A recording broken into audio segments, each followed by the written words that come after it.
Welcome to the SMB Community Podcast with hosts Amy Babinchek, James Kernan, and Carl Polachek. Produced by Kernan Consulting and for the international MSP community. We are dedicated to making every IT professional a successful IT professional. Hey everybody, welcome back to the SMB Community Podcast. It's James Kernan with Kernan Consulting, and I am here with an industry veteran, and we're going to have a sales and marketing conversation today. But before that, let me introduce Mr. Dustin Puryear. Hey Dustin, welcome to the program. Hey James, really appreciate you inviting me on. Yeah, you bet. Well, we're going to have a little conversation on sales and marketing, but a little background on Dustin. Looks like you're from Louisiana. And you've successful business owner. You've owned multiple businesses, kind of grew up as an MSP and had your own MSP for years down there. It looks like that's still going. Your latest and greatest company, I think, was formed in 2022 called Giant Rocket Ship. You want to talk about that here for a minute so everybody understands that? Absolutely, yeah. So Giant Rocket Ship integrates with your PSA platform. The problem it solves is if you think about your manager in your help desk in your MSP today, They spend all of their time juggling people and work. And you want them working on bigger picture things, but the reality is they're dragged down by just constantly juggling those two things. So Rocket Ship uses AI to ensure tickets get to the right techs work the right ticket, and they work them at the right time. And we do that by integrating directly into your platform. And that way your manager is able to disconnect and focus on strategic needs, while Rocket Ship automates all the heavy lifting of managing your help desk and the staff and the allocation of work. Awesome. Like, who doesn't need help with that? Like, everybody. That's awesome. Well, so if anybody's interested in checking that out, I think it's giantrocketship.com, and you can sign up for a demo there. We'll give you more information about that at the tail end of the recording. But hey, today we're here to talk sales and marketing. And, you've been in the industry for a long time. You've been around the block. But let me ask you this. What have you learned as a vendor now, an MSP vendor, that you wish you knew as an MSP? Because our audience internationally are mostly all MSP business owners. So what have you learned on the vendor side that would help MSPs? Yeah. And so this is my favorite topic, which is, what I wish I had known as an MSP now that I'm on the product side. And one thing that I just did not focus on was just understanding how pivotal sales is. As an MSP, until you get to a certain size, you just heavily rely on referral marketing. And that's very important. But the problem is you're going to hit a roadblock there. You just cannot scale past a certain size using referral marketing. So just not understanding how important just active sales is, and understanding my conversion rates and the dollar spend per converted, customer. Those things were just never on my radar. And I didn't get how huge of a lever those things are in a business. Yeah. Interesting. And Dustin, it's unique. I mean, most of the listeners are highly technical people like yourself, and it's kind of like engineer first, sales and marketing last. And I grew up in the industry, really sales and marketing first, and all the organizations that I had been a part of, we always had strong sales and marketing. I just thought that's how everybody did it. And probably wasn't until 3 companies later I realized that wasn't the case for everybody. But so obviously sales and marketing are very different. So maybe we'll talk a little bit about marketing, getting leads and so forth. What are some of the things that you're seeing out in the marketplace today? Yeah. And just kind of highlight something you just said. And I think it's something that MSPs don't understand is the difference between sales and marketing. Right. I think that they know they're two separate words, but one thing I really should have focused on more is the fact that marketing's job is to warm up a lead. Sales is dead in the water without a strong marketing funnel. And so kind of going back to your question, can you frame that again? So we've got sales and we've got marketing, and we just briefly talked about, they're very different. Marketing is really I've always called it the oxygen for your business. You got to be doing it constantly to get leads in for your sales team to qualify, to go through your sales process and then close. What, just in general, with some of the marketing, what are some of the ways that you get out and market your business, or what are some of the things to generate leads that you're seeing? So as a product company, it's very different because MSP business, particularly until you get to about 20 employees, is a handshake business. You can typically eat, from your local market. In a product business, in fact, we have no customers in Louisiana, right? All of our customers are clustered around big metro areas.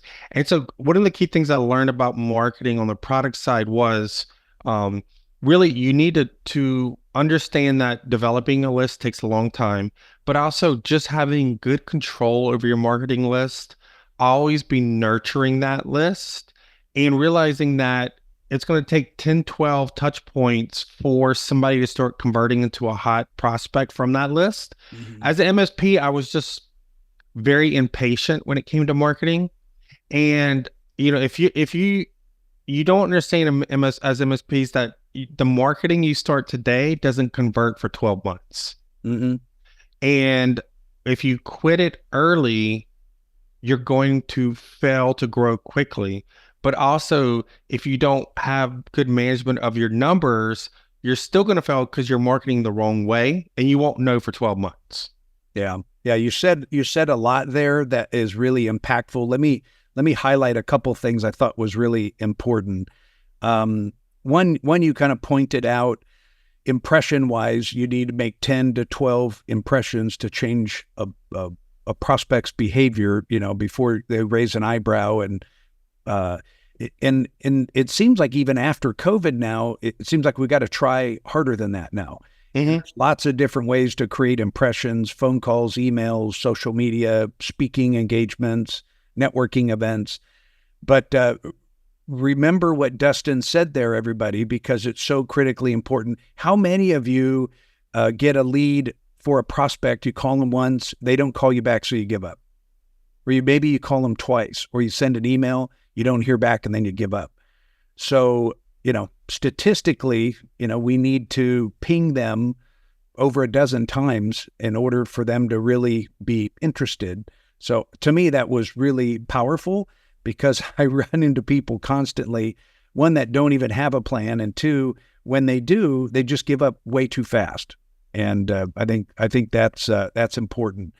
And then maybe, Dustin, on the sales side, what are some of the things that you've learned sales-wise, maybe positioning or just forming a relationship? What are some maybe tips that you could share with the listeners on the sales side that you've learned? Yeah, I think, so I would say one failure I had in sales on the MSP side was not understanding.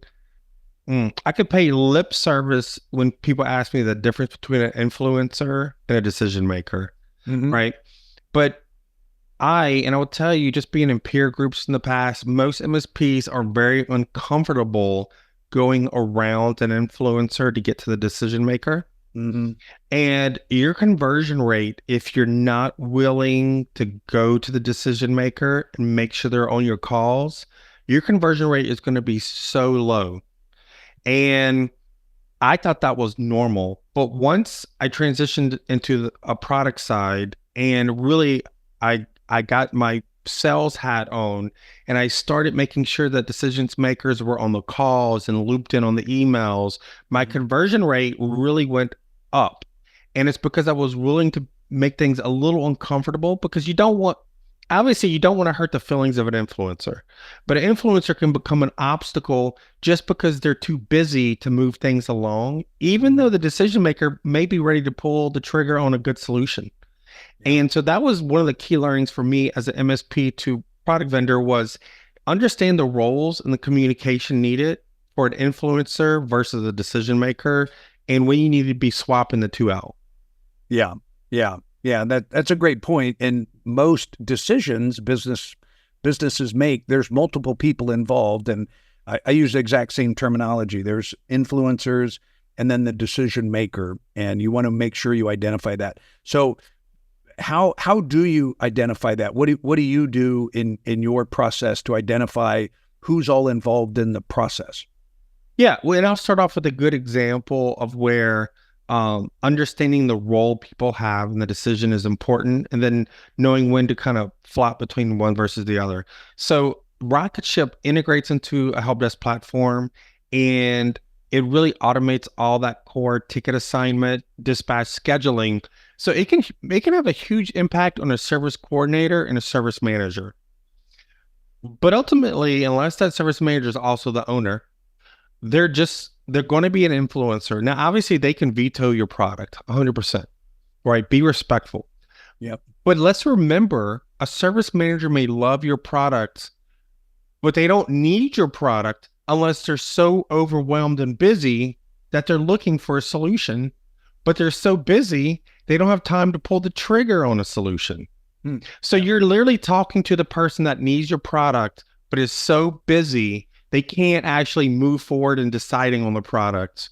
Yeah. So if you wait on them, they're going to become an obstacle to you because they can't ever get to it.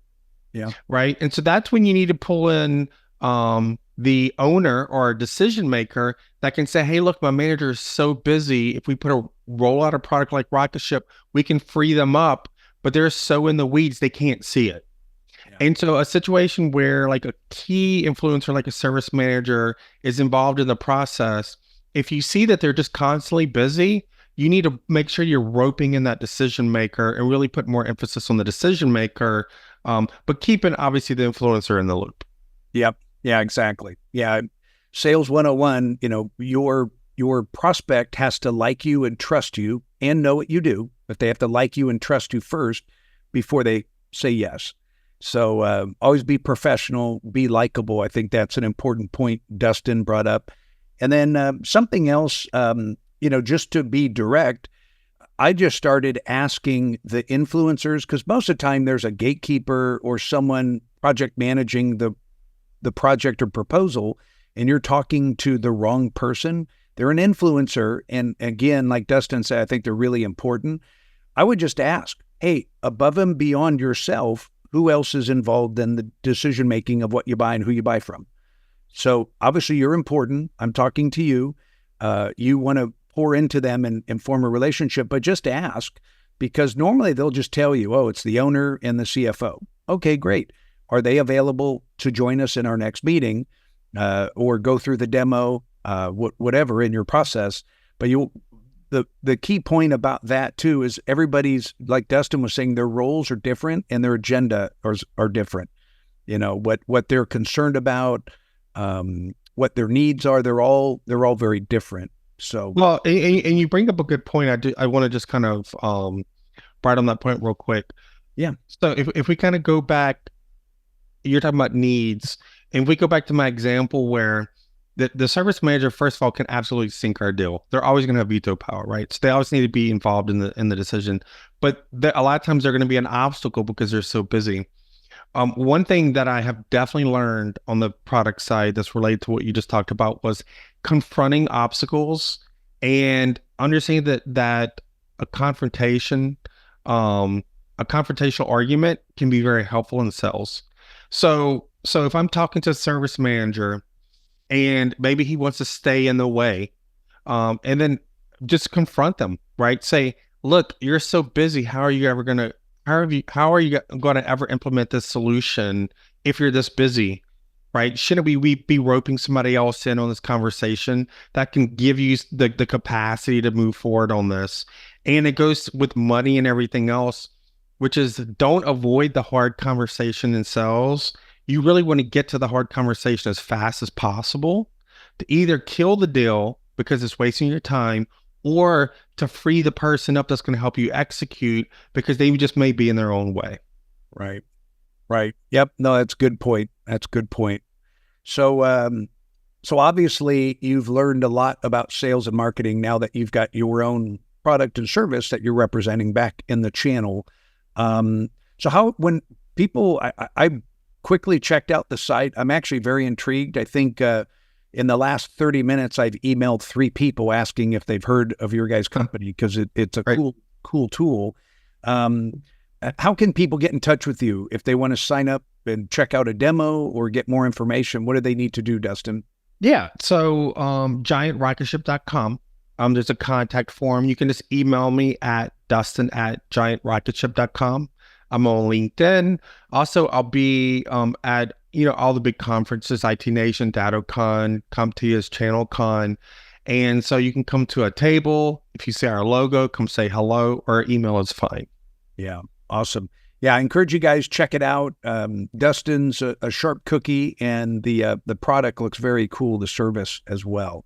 So, hey, thanks for being on the program. Everybody wants to learn more about sales and marketing, so I appreciate you sharing your wisdom. Absolutely. It was great. Thanks for the invite.